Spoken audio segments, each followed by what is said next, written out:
like I said, we've been doing this for a year. So what way to celebrate 1 year, just like anybody else, with a lovely look back at some great moments of news and, clip compilations of news. What better way to celebrate the news anniversary of news than with something like that? All right, let's pull this up. Hold on. Here. Wait, hold on. Best of news. All right, here, I'm gonna pull it up here. Hold on.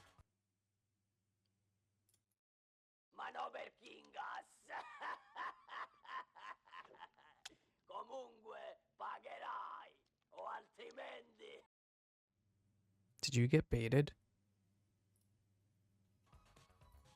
We're not doing a fucking clip compilation. Get that shit out of here. We're just doing news. You got chat. You suck. Nerds. All right, let's get the news going. There's a lot of it. So as usual, when we unfortunately have to skip several weeks, we're going to do all the important stuff. We're going to get through all the important stuff as much as we can in the time slot that we have and save. We're going to, add the chat picks to next time. Because there's a lot of news here, and we got to go through a lot of it. Because there's a lot. Okay. Oh. Vindraco, have I got a news story for you, but you have to wait till we get to that story. Because there is a news about it. So, be prepared for your brain to be blown. Alright, so everything we're going through is going to be VGC, just to put that out there ahead of time. Starting first, we're just going to go straight down the list. Let me make sure there's anything... There's a couple things related that I need to check. But we're just going to go straight down the list. So big stuff, then small stuff, and then that'll be it. All right, starting off, layoffs at Codemasters. Codemasters confirms layoffs. Andy Robinson, VGC. Okay, so Codemasters owned by EA. So earlier this week, and this week being the beginning of the month, Codemasters, which was acquired by EA in 2021, confirmed it ended its partnership with the World Rally Championship, and that it would thus be pausing development plans on future rally titles. So World Rally Championship, the game series. In a statement of VGC, the EA-owned studio has now confirmed that layoffs will occur, as well as the redeployment of staff to different areas of EA Sports. As a business, they said, we are consistently evolving to meet the growing needs of our players and driving greater focus across our portfolio. This has led us to look at reducing some roles while we redeploy as many as possible against our strategic priorities. Confirmed cuts across wider workforce, up to 400 employees. Codemasters' exit from the rally game business ends a decades-long run, which started with the first Colin McCree game in 1998 and later included the Dirt and WRC games. EA acquired Codemasters for $1.2 billion. $1.2 billion is such a large amount of dollars. $1.2 billion. In early 2021, having trumped a previously accepted offer to buy the company made by Rockstar owner Take-Two. Acquisition brought Codemasters F1 and FIA World Rally Championship licenses and its own IPs Grid, Dirt, and Project Cars under the same roof as EA's Need for Speed and Burnout franchise. So, same story, different day. Layoffs, studio closures, so on and so forth. It's not going to get any better. From what we can tell, it's not going to get any better, and it sucks. Next, we've got a couple stories here. Nintendo suing Switch 2 leakers. The company Genki that leaked, I think it was the accessory photos and stuff. So Nintendo's filed a lawsuit against accessory manufacturer Genki for showing off 3D printed mock-ups of the Nintendo Switch 2 ahead of its official announcement. So Genki, we'll find it. I have it here somewhere. These people, hold on. These people, as seen at PAX East, these people, right? Genki. If this was an actual show, we'd have it pulled up on the computer. They leaked the mock-ups. So Nintendo's taking the Genki parent company Human Things to court in California over trademark infringement, unfair competition, and false advertising for its conduct around the Nintendo Switch 2 earlier this year, says Jordan Miller, VGC. I don't remember if I said that. If I did, oopsies. Nintendo's also seeking to recover all damages it has sustained as a result of the defendant's infringement, unfair competition, false advertising. Said damages be trebled. I don't know what that means. I'm dumb. So Genki's most famous Switch 2 related incident came in January 2025 when an exhibition page for Genki's presence at the CES 2025 was posted. The page read, "Happy to discuss any Switch 2 info we may have as well as the stuff we're making for it." Uh-oh. And then Genki CEO Edward Sai personally showed off the 3D printed mock-ups and stated to different reporters that Genki had access to an authentic Switch 2 on which Genki based the mock-ups, rendering, and 3D printed mock-ups, according to the suit. They weren't supposed to do that. Uh-oh. They can't be posting stuff like this. So they're being sued. But there is a follow-up. Genki did respond. I need to hit the right button here. There we go. This is Chris Scully in VGC. Genki did respond sometime later. They posted a statement on Twitter stating that it's currently consulting lawyers but will continue working normal while discussions continue. You may have seen that Nintendo recently filed a lawsuit against us. We're taking it seriously and working with legal counsel to respond thoughtfully. What we can say is this: Genki has always been an independent company focused on building innovative gaming accessories for the community we love. We're proud of the work we've done and we stand by the quality and originality of our products. While we can't comment in detail, we're continuing preparations to fulfill orders and showcase our newest products at PAX East this weekend. That's where we were. We were there at the time we saw the booth. So just, another instance of Nintendo suing people, which we have another story about. If I could find it in the list here, it's in the middle. I found it. Here it is. So updates to Pal World since their Nintendo lawsuit. They've been making updates. They've been removing features and stuff. So this is Andy Robbins in VGC. Pal World confirms disappointing game changes forced by Pokemon lawsuit. On Thursday, Pocket Pair confirmed it had previously patched out the ability to summon pals via Pal Spheres due to the legal action and confirmed that further changes were coming in order to avoid disrupting future development and releases. They said on November 30th, they released patch 0.311 for Pal World, and it removed the ability to summon pals by throwing Pal Spheres and instead changed it to static summon next to the player. Several other game mechanics were also changed with this patch. As many speculated, these changes were indeed a result of the ongoing litigation. Everyone here at Pocket Pair was disappointed that this adjustment had to be made. We fully understand that many players feel the same frustration. Where's the other list of things? Implementation of patch 0.5.5. They must make another compromise. From this patch onward, gliding will be performed using a glider rather than with pals. Pals in the player's team will still provide passive buffs to gliding, but players will now need to have a glider in their inventory in order to glide. You can't use the pals anymore. They extend our apologies to our fans for the discomfort and concern this ongoing litigation has caused. We remain committed to developing Pal World and delivering exciting new content to our fans. In a series of proprietary briefs filed in February, Pocket Pair argues that Nintendo's patents in suit shouldn't have been granted because they were granted at the last minute because prior work using them was released before the date Nintendo claimed to have invented them. So that's another thing where Nintendo started, before they started the official suing, they made sure to patent whatever they could that they didn't already have for features ahead of time, so that when they actually did the suit, they could be like, hey, look, we have the patent on this. They can't use it. But they were like, hey, you've technically been using this for a while with no patent. All of a sudden, and they're like, no, we have it. Too bad. Classic Nintendo, am I right? Next, talking about litigation, let's talk about Bungie and plagiarism, because they love that stuff. This is Chris Scully in VGC. So Bungie fails to provide evidence for Destiny 2 copyright lawsuit because the content is vaulted. Interesting. So writer Matthew Kelsey Martineau sued Bungie last year for copyright infringement, alleging that Destiny 2's Red Legion was taken directly from his writings on WordPress 4 years before the game was released. Bungie filed a motion to have the case dismissed, stating that the examples cited in the suit are demonstrably different in Destiny 2 than his work, but the demonstrably part has become an issue because a lot of that stuff's vaulted. And they said the Red War and Curse of Osiris legacy builds can no longer run because their outdated code is incompatible with Destiny 2's underlying operational framework, which has evolved considerably since Red War and Curse of Osiris campaigns were retired. As a result, Bungie cannot feasibly provide the court with the original Destiny 2 game as it existed in 2017, including the accused Red War and Curse of Osiris campaigns in any operable or reviewable form, nor will Bungie be able to provide the accused campaigns in operable or reviewable form if this matter proceeds to formal discovery. That's kind of insane that they can't access their own game. What do you mean it's not compatible? Just run an old server, huh?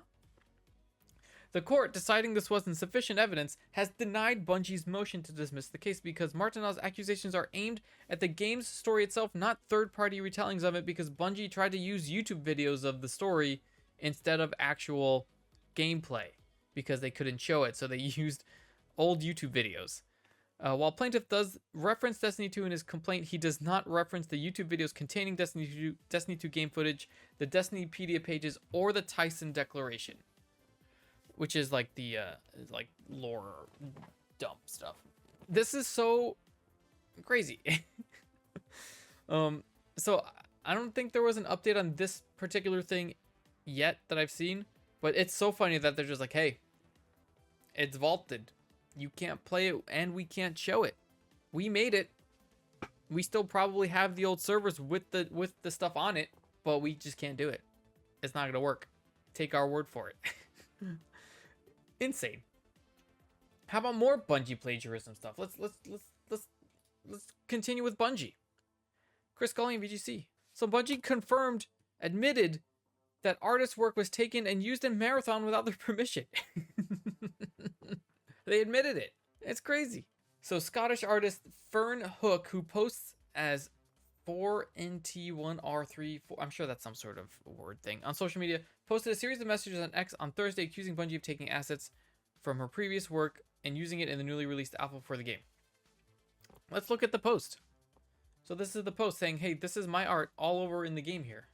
If this will let me, load it.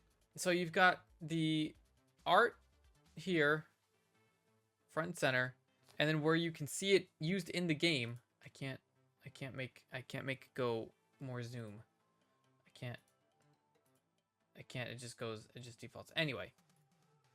But you could see it here, you could see it here, you could see here. It's almost exactly like pixel for pixel the same. And then over here you've got the logo here, which is just flipped and put everywhere else. It's the arrows pointing up, I mean. You've got the 28 that was just somehow mirrored onto things. It's not really an 82. I don't know what's going on here. And then the icons at the bottom are basically the exact same icons that you see everywhere else. And that's not all. Look at this stuff. This is the art here on the left. And then everything that you can see, it's all over the place. So they admitted they did it. They acknowledged that Hook's claims are accurate and that the staff member responsible for the apparent plagiarism is no longer employed there. We immediately investigated a concern regarding unauthorized use of artist decals in Marathon and confirmed that a former Bungie artist included these in a texture sheet that was ultimately used in the game. It was a statement in the official Discord server. This issue was unknown by our existing art team and we're still reviewing how this oversight occurred. We take matters like this very seriously. We have reached out to the artist to discuss the issue and are committed to do right by the artist. As a matter of policy, we do not use the work of artists without their permission. So they're doing a thorough review of our in-game assets, or their in-game assets. This is wild. That not only it happened, but that they admitted to it. Insane. There's a little follow-up here. Andy Robinson, VGC. Bungie's just been falling apart ever since that acquisition, honestly. So Bungie's pulled Marathon gameplay after art plagiarism storm and says it's reviewing all art. A review of the same story that we just read. So the art director, Joseph Cross, claimed Bungie was conducting a thorough review process to remove any art from the game that was inappropriately sourced and ensure that the situation doesn't happen again in the future. They've reached out to the artist and apologized. Where does it say about the stuff that they've taken out? I think they've taken out everything that includes the art there. Over the last 24 hours, he had reached out to the artist that was auditing all work done by the former Bungie artist responsible, and that would remove anything deemed questionably or inappropriately sourced. So yeah, they've been just removing anything related to that former employee in Marathon. I love this. This is wild. This is just wild stuff. All right, Moving on, let's get rid of some of these tabs. Hey, Gears of War is officially coming to PlayStation 5 in August. I think all the Gears games are going to be in there by then, if I remember this correctly. Jordan Midler, VGC. Microsoft has announced that the Gears of War franchise will debut on PlayStation this August, almost 20 years after it was first released on Xbox. So Gears of War Reloaded is a modernized version of the original Gears of War game and features all the improvements from Gears of War Ultimate Edition, plus some modern performance boosts. It can be released on August 26th for $40 on all platforms, and will be available on Game Pass day one. And you get a free upgrade to Reloaded from the Ultimate Edition, 4K 120, and it's going to be on PlayStation, which is the big thing. That's awesome. Microsoft's been crushing it as a developer. You know how we know? You know how we know? Do you want to know how we know? I'll tell you how we know. I'll fucking tell you how we know. Because according to this story by Chris Scully and VGC, PlayStation's 3 best-selling digital games in April were all Microsoft titles. Would you look at that? Their plan is working. The latest monthly download chart posted on the official PlayStation blog shows that in both the US and Canada and Europe regions, all the 3 best-selling paid games on PS5 for April were from Microsoft-owned studios. So you got Oblivion, Minecraft, Forza Horizon 5. And that was in US, Canada. Europe, the top 3 games were Forza Horizon 5, Oblivion, and Minecraft. So the same 3, different order. So the earning calls, they're all good. Everyone's very excited about it. Obviously, Indiana Jones did really good on the PlayStation, and it was selling faster than the Xbox version. PS5 download charts for April, US, Canada. Oblivion, Minecraft, Forza Horizon, then MLB, NBA, Clear Obscure. Nice. Black Ops 6, Call of Duty, Grand Theft Auto 5, Wild, Assassin's Creed, and DMC. I think it's similar here. And then for Europe, basically the same games. So would you look at that? Hey, Microsoft's plan is actually working. It's working out for them, at least, very well. They're going to be very strong publisher at some point. But unfortunately, at Microsoft, even though all these things are doing good, they've announced plans to lay off thousands of more workers. Thousands, Chris Scully, VGC. 3% of employees across all departments will be laid off. The layoffs will take place across all levels, teams, and locations, according to CNBC report, suggesting that Microsoft's gaming division may be affected to some extent. 250,000 employees by the end of last June, which would mean laying off 6,800 employees.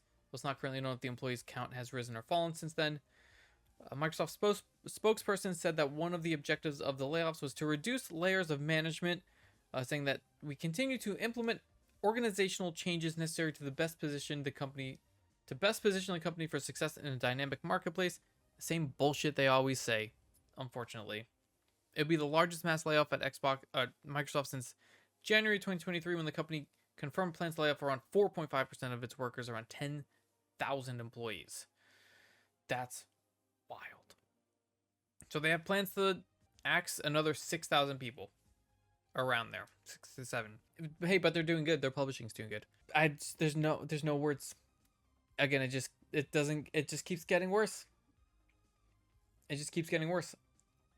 One tentatively bright spot in that kind of news category, Sony announced a new studio. Chris Scully and VGC. So where other studios are closing, layoffs, Sony's actually announcing a brand new studio. Team LFG, including Bungie, Fortnite, and Roblox veterans. It's the latest developer to join PlayStation Studios, according to Herman Holst. The studio originated at Bungie, also rallied developers from across the industry to bring to life an ambitious incubation project that he's very excited about.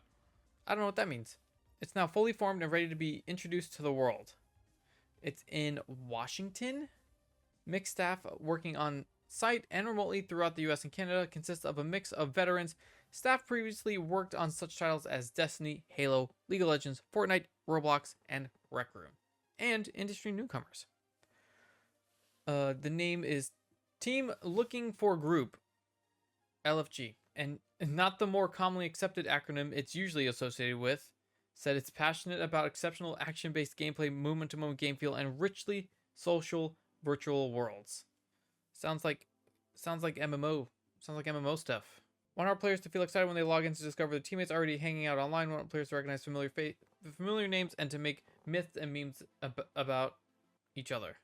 We want our players to love remembering that one time where they pulled off that play that changed the whole story of the match. As we say on the team, that's that good stuff.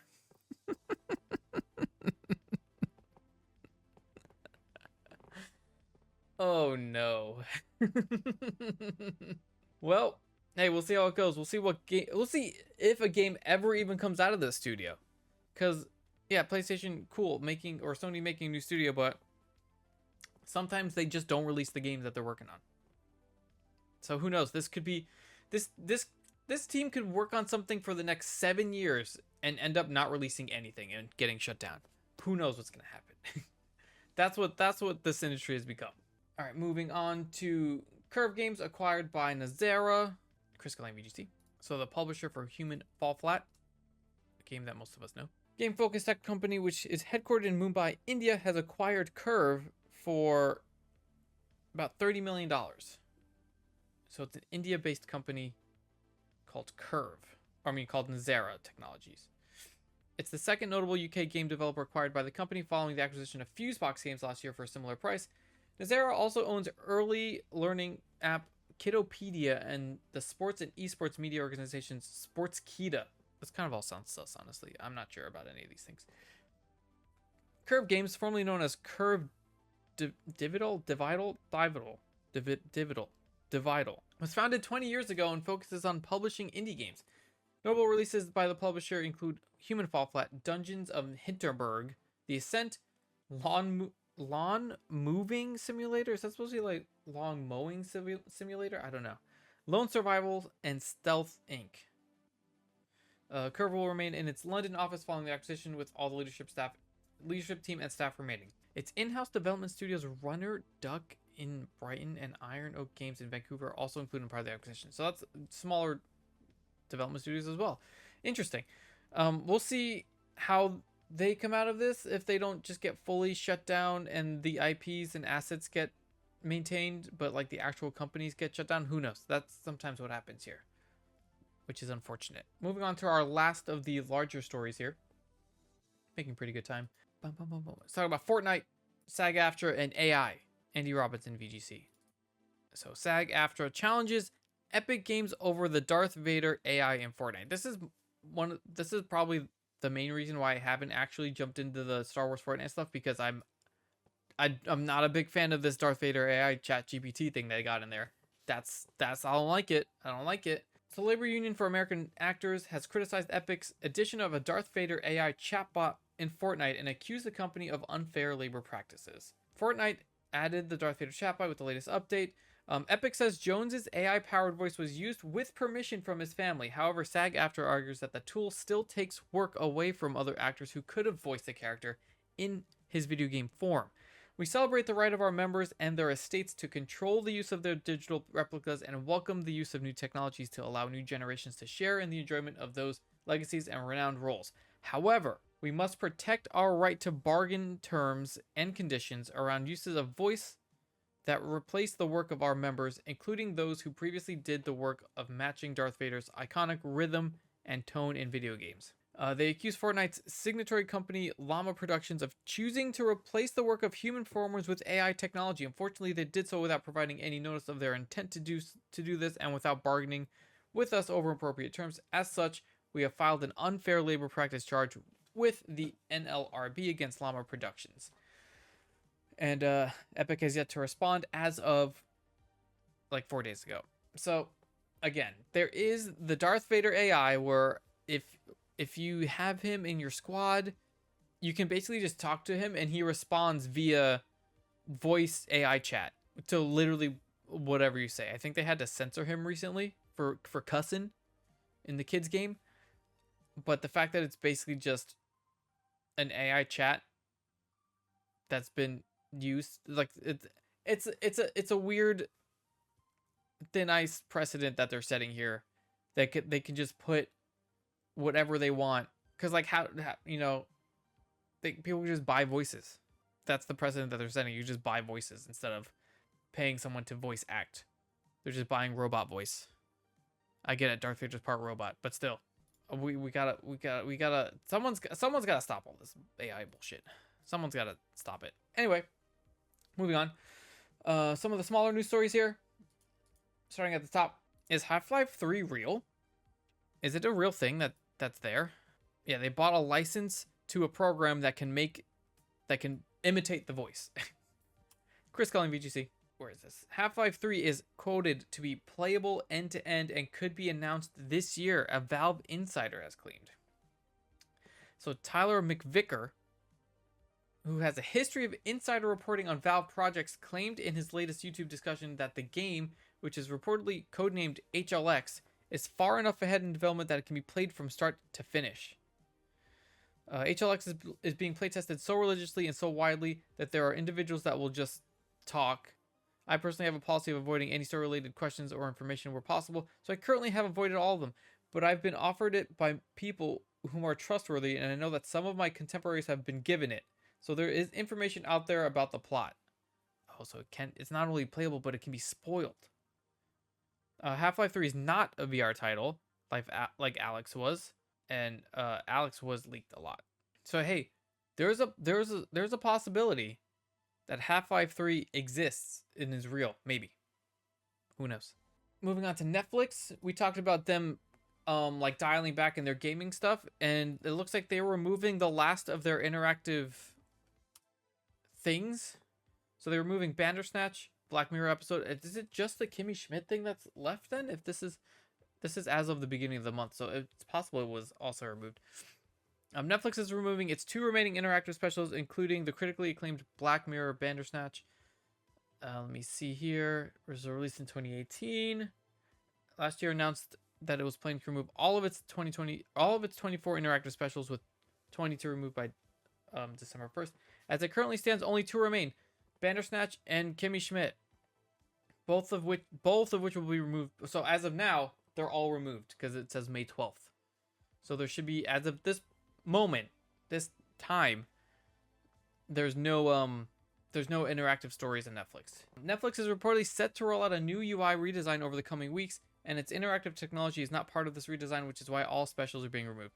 It's not yet clear whether Bandersnatch will return in a non-interactive form. Last month, New on Netflix reported that Netflix had re-added 4 of its previously removed specials with Bear Grylls, but in cut-down versions with the interactivity removed, following a single storyline. So they might just re-release those stories without the interactivity.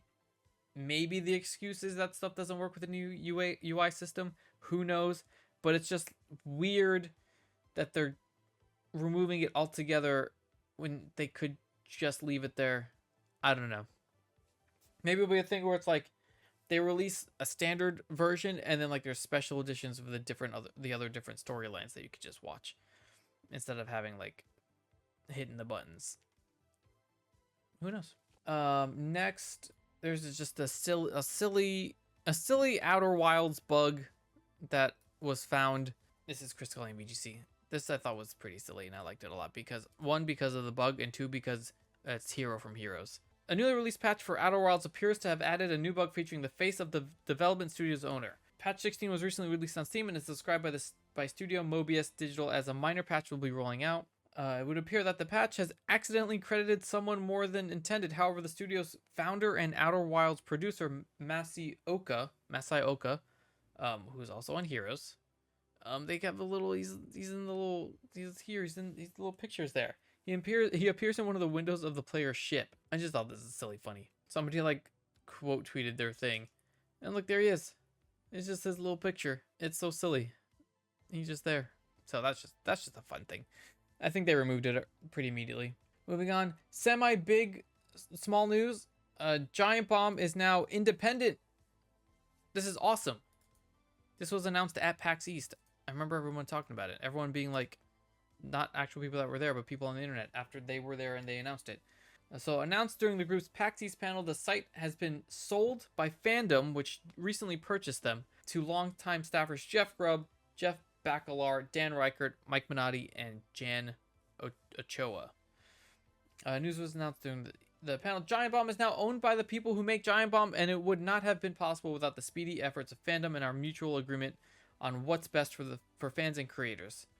said Jeff and Jeff. The future of Giant Bomb is now in the hands of our supporting community, who have always had our backs no matter what. We'll have a lot more to say about what this looks like soon, but for now, everyone can trust that all the support we receive goes directly to the team. Most likely, yeah, subscription-based Patreon stuff, so which is how a lot of people are doing it, which is fine. I mean, this is the rules. It's way better that they're taking this on themselves instead of being run by some company that they really don't know, you know? It's great. I love that for them. Congrats. All right, moving on. Kingdom Hearts mobile game Missing Link canceled. Canceled. Chris calling VGC.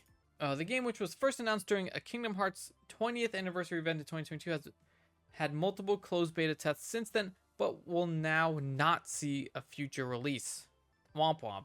We have made the decision to cancel the development of Kingdom Hearts Missing Link. We wish to convey our heartfelt apologies to everyone who has been looking forward to the start of service. Although we worked hard on developing and adjusting the game in the hope that it would be enjoyed by lots of players, we determined that it would be difficult for us to offer a service that players would find satisfactory over a long period of time, leading us to the decision to cancel development. And it was supposed to be kind of like a Pokemon Go thing, I think. Oh, it was an RPG.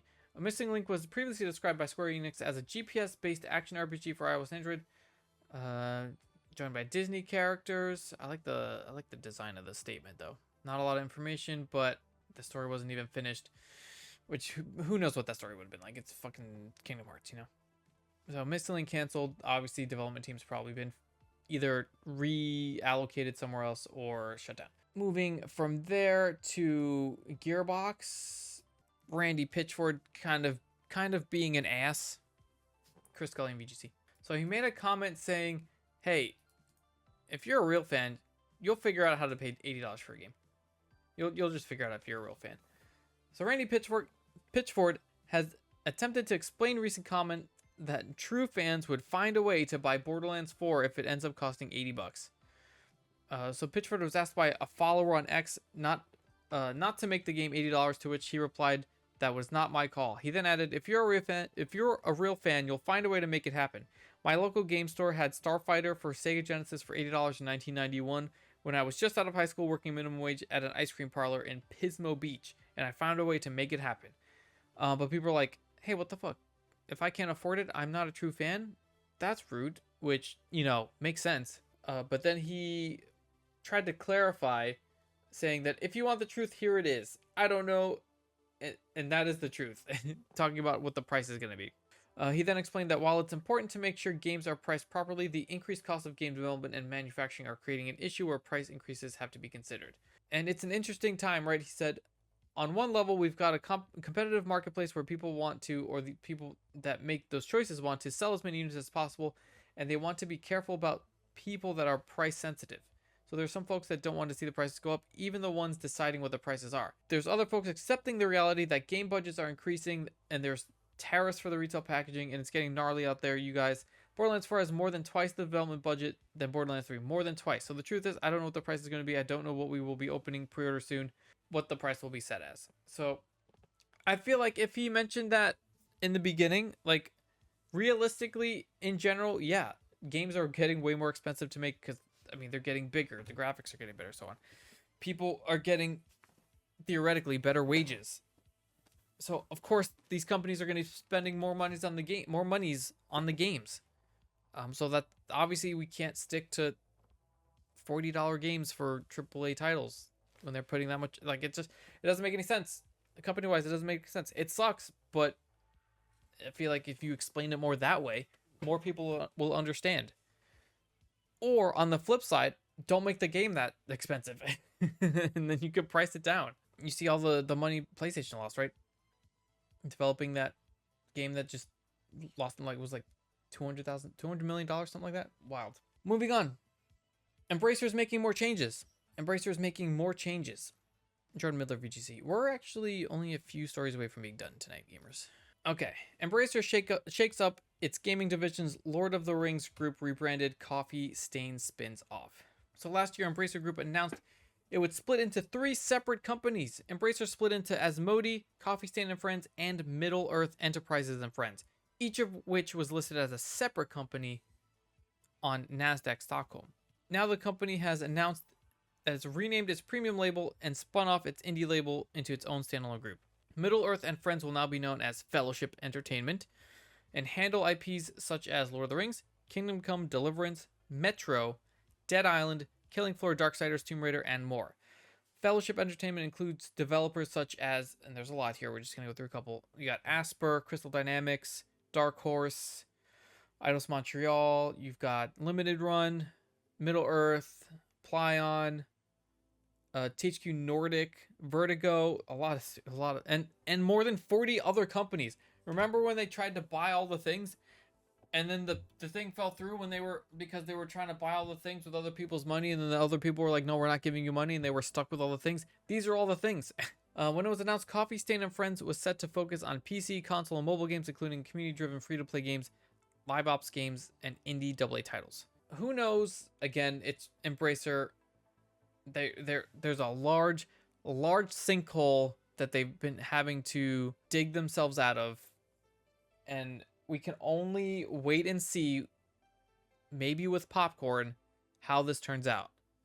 Well, if it isn't the consequences of my actions, we'll see what happens. Unfortunately, they're holding Lord of the Rings, Tomb Raider basically hostage, because we need a new, really, if they re-released all those beat 'em up games remade or remastered, that would be awesome. That's easy money right there. Will they do it? Probably not. They'll release another Gollum game or some shit. That's wild. All right, let's get rid of some of these tabs. We've got like 4 or 5 more here. Moving on. Was there supposed to be a subscription for Destiny 2 at some point? Huh? Jordan Miller, VGC. So Bungie bosses reportedly pitched a subscription model for Destiny 2 before it was vehemently shot down. Thank God. That's according to a new video detailing the troubles faced by the Marathon and Destiny studio. Bungie, which is owned by Sony and is currently developing the extraction shooter Marathon, has been in the firing line recently after a prominent controversy. So they've got all the plagiarism stuff going on. The developer began a live stream that was originally planned to feature new gameplay for Marathon, with the news that the company was reviewing all of its artwork following its latest plagiarism controversy. Now, in a video from Destin Legary, it's claimed that among other alleged issues at the studio, including a toxic work environment, it's claimed that the Bungie bosses at one point pitched a subscription-based model for Destiny.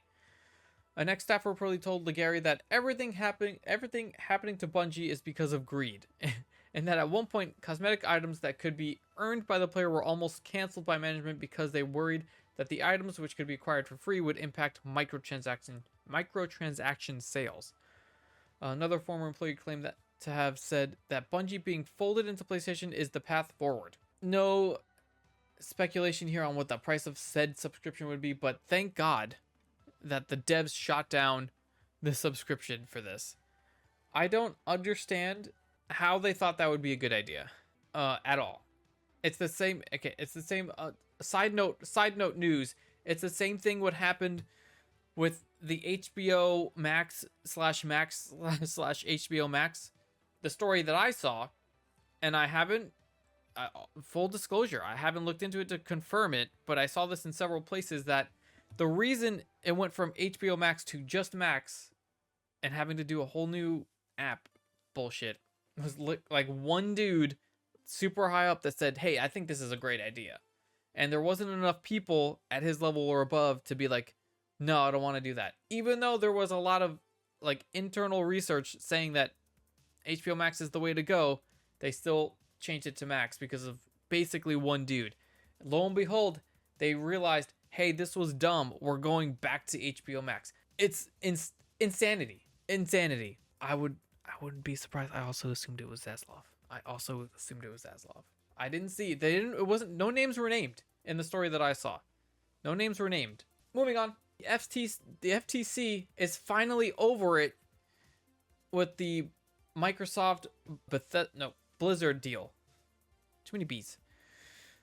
This is Andy Robinson, VGC. They have finally given up, I think, after their last L that they took, the FTC. They officially dropped its case against Microsoft's acquisition of Activision Blizzard 2 years after the completion of the deal. Insane. Unwilling to let the matter lie, the FTC proceeded with an appeal in December 2023, attempting to overturn the court's decision. Earlier this month, That appeal was rejected.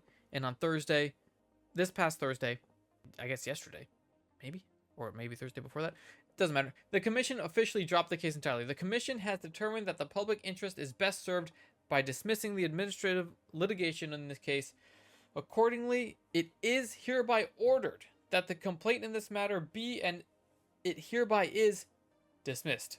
So finally, once they've realized that they haven't really monopolized anything, most of the stuff, like Call of Duty especially, is still available on the PlayStation. In fact, Microsoft has put more of their own branded things on PlayStation than it has ever before ever done.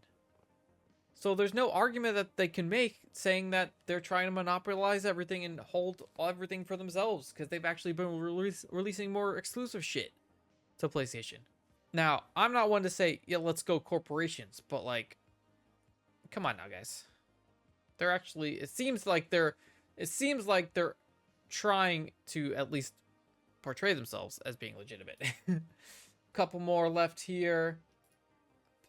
There's a small chance that out there somewhere Battlefront 3 might actually happen. There is the smallest of chances. Jordan Miller, VGC. Apparently, the devs want to get the gang back together to make Battlefront 3. This game's almost 10 years old. It came out in 2017, and they stopped supporting it 5 years ago.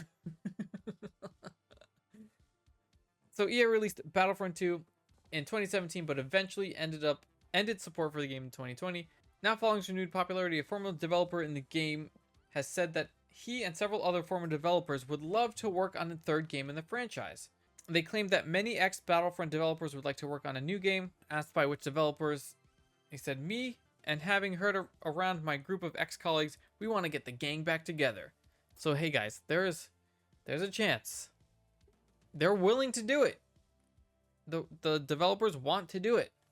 It's just a matter of someone at the top being like, go ahead, and I'll be there to buy it when it does. Unless they actually put in the microtransaction stuff that they took away, then maybe not. But, anything can happen. And the last bit of news for today, just a very small update. Very small update. They added new life-size Evolution plushies. You got Espeon and Umbreon. We talked about the original Evolutions plus Eevee being released last time, but now they've got the next two, the Psychic and Dark, and they're like, again, like $400 for a large plushie. It is very big. Look, that's a human person in that photo. These things are bigger than her. I just thought that was fun. Anyway, we made it through in under an hour, which is awesome. I really thought this would go more than an hour, but had we added the chat picks, which we won't, saving chat picks for next time. I actually thought we might not even get through the regular news, but we did. Guys, it's been a time. It's been a year of news. That's going to be it for this iteration of it. We'll be back next week with more news, yes. The week after, maybe. Two Fridays from now is a strong maybe for news. But next week, we should be back. We'll have the VOD up. Hopefully by Monday. Yes, hopefully by Monday we'll have the VOD up. No, by Monday we will have the VOD up. I'm just thinking about my schedule. Anyway, hey guys, thanks for hanging out for news. Make sure to check out the links in the chat. YouTube, Twitter, Discord, TikTok. And we're going to try to put some more... We're going to try to start making clips of this. To start posting. Start promoting this a little more. After a year, I think we've got a very super okay system. Enough that we can start making short form clips of this. To hopefully get a little bit more eyes. Because I think this is a fun thing. And I hope you guys think it's a fun thing. Who knows? That's going to be for me. Thanks for hanging out for news.